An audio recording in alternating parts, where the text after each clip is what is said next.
A flash from Dallas. Two priests who were with President Kennedy say he is dead of bullet wounds. On November 22, 1963, President John F. Kennedy was assassinated in Dallas, Texas, while riding in a motorcade through Daley Plaza. He was shot twice, once in the back and once fatally in the head, as he passed crowds of spectators in an open-top car alongside First Lady Jacqueline Kennedy, Texas Governor John Connally, and his wife, Nellie. The accused assassin, Lee Harvey Oswald, fired the shots from a nearby building, the Texas School Book Repository.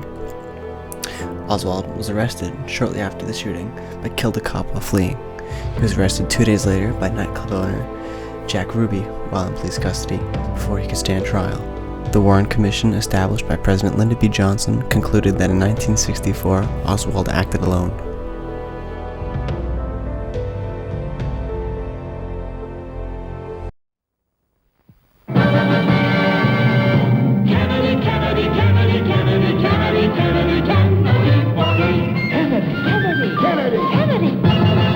Do you want a man for president? 3 shots were fired that day.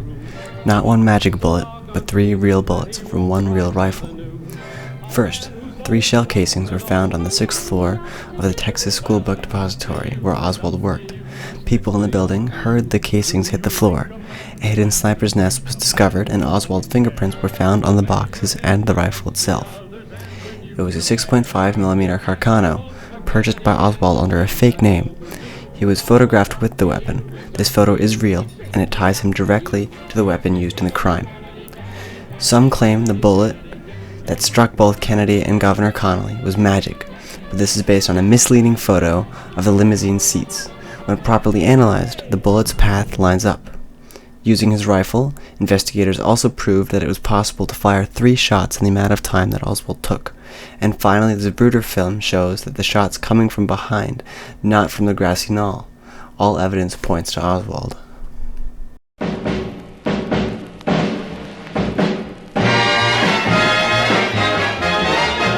Everyone is voting for Jack, 'cause he's got what all the rest lack. Everyone. Many claim there was a second shooter in the assassination of President John F. Kennedy, but their stories often contradict. The Zapruder film, the most direct visual record we have, clearly shows the fatal shot came from the direction of the Texas School Book Depository. Some point to the movement of JFK's head as proof of a shot from the front, but experts have shown this motion is consistent with a shot from behind due to a neurological reaction. Eyewitnesses at the scene overwhelmingly reported hearing shots from the depository. Those who claimed otherwise gave conflicting or unreliable statements, often changing their stories over time. Madness and hate erupt anew in Dallas as President Kennedy's accused assassin is shot down himself during a jail transfer. There's an ominous symbol in Lee Harvey Some still believe that Lee Harvey Oswald was hired to kill President Kennedy, but this does not make sense. Oswald was a deeply troubled man, known for being difficult, angry, unstable, and unreliable. He was not someone who you would trust for such a high-level operation. He had 2 full days in custody to confess or name names, but he never did. He got his job at the Texas School Book Depository a month before the assassination, and he only found out about the motorcade a few days before it passed the building. That gave him almost no time to plan a complex conspiracy. Jack Ruby was a known hothead who acted emotionally and impulsively.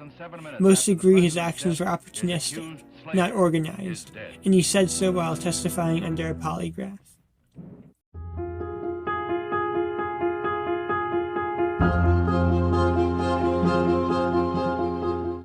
This wasn't a random act. Oswald had already tried to kill General Edwin Walker just months earlier. He had a history of political violence. While fleeing, he shot Officer J.D. Tippit while trying to escape. That's not the behavior of an innocent man. Finally, the Zapruder film and a witness proved that the third and fatal shot was from the 6th floor of the Texas School Book Depository, where Oswald was. We don't have to guess. The evidence overwhelmingly indicates that Oswald fired those shots and acted alone.